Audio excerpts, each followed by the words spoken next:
On September 26, 1983, the fate of the entire world rested in the hands of one man. He wasn't a president. He wasn't a general. Most people alive today have never heard his name. But if he had followed protocol that night, nuclear war would have begun within minutes. This is a true story. And it almost ended everything. In 1983, the Cold War was at one of its most dangerous peaks. The United States and the Soviet Union were not just rivals. They were terrified of each other. The US had recently placed nuclear missiles in Europe. NATO was running massive military exercises. Just weeks earlier, the Soviet Union had shot down a civilian passenger plane, killing 269 people. Both sides believed the other could strike without warning. At the time, nuclear doctrine was simple. If incoming missiles were detected, you launched your own immediately. There was no debate, no investigation, no second chance. Shortly after midnight, deep inside a secret Soviet military bunker, alarms began to scream.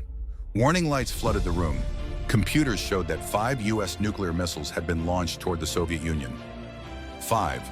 The system labeled the alert as high confidence. According to protocol, this was the final step before total nuclear retaliation. The man in charge that night was Lieutenant Colonel Stanislav Petrov. His job was to confirm the attack and report it to Soviet leadership, triggering a counterstrike that would change human history forever. Petrov had minutes to decide. As officers froze around him, Petrov stared at the screens. Everything looked official. The system insisted the data was correct, but something didn't feel right. If the United States were launching a nuclear first strike, why only 5 missiles? A real attack would involve hundreds, maybe thousands, designed to overwhelm defenses instantly. 5 missiles made no strategic sense. Petrov trusted something the computers didn't have: human intuition. Every second he hesitated went against his training. Every protocol told him to report the launch immediately, but instead he made a decision that violated military procedure. Petrov reported the alert as a false alarm. No counterstrike was launched. The room went silent. Now all they could do was wait. If the missiles were real, radar systems would detect them within minutes.